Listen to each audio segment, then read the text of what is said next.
Alors on enchaîne. Alors, on a vu cette vision cauchemardesque. Il n'y a personne qui écoute. Le bateau en dérive. Le désordre, personne ne commandait. Et le personnage qui est vraiment très intéressant, c'est ce Jacques Anabaptiste. Il aide. Il aidait un peu à la manœuvre. C'est quelqu'un qui ne sait pas, il ne connaît pas le mal. C'est quelqu'un qui est fait pour le bien. Mais regardez la réaction. Un matelot furieux. Pourquoi furieux?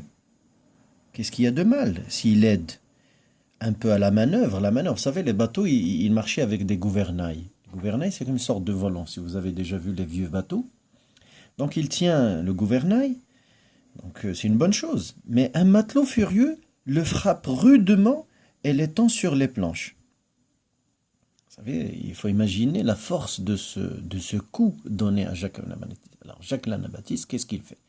Il essaie de redresser les choses, donc il fait du bien. Un fou furieux, un marin, se jette sur lui et lui donne un coup. Alors il le jette.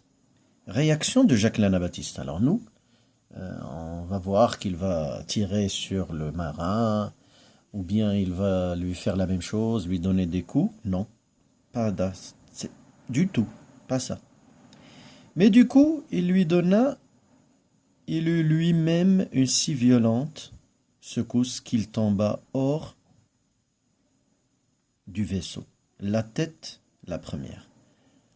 Alors, vous savez que lorsqu'il y a le mouvement de l'eau, la mer déchaînée, les vagues qui frappaient le vaisseau dans tous les sens, donc on ne peut pas, rester dans l'équilibre. Alors projeté, il se trouve entre la coque du bateau et les flots marins. Il restait suspendu et accroché à une partie du mât rompu. Alors, nous, on va dire que Jacques l'Anabaptiste, il va dire tant mieux, tant pis pour lui. C'est un de moins. Du fait que ce matelot lui a intenté des coups. C'est-à-dire, c'est un mauvais élément sur le bateau, on s'en débarrasse. Non, là aussi, coup de théâtre. Qu'est-ce qu'il essaie de faire?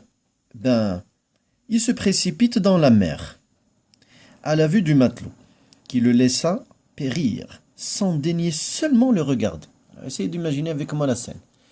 Jacques l'Anabaptiste a été frappé par un marin. Ce même marin a été projeté dans les flots par le mouvement du bateau en dérive. Au lieu d'ironiser, de ricaner, de dire tant pis pour lui, c'est un con, c'est quelque chose comme ça, donc on s'en débarrasse. Non, il se jette dans l'eau pour le sauver. Il le sauve, mais ce marin, au lieu de faire la même chose, il ne le regarde même pas. Candide approche, voit son bienfaiteur qui reparaît un moment et qui est englouti pour jamais.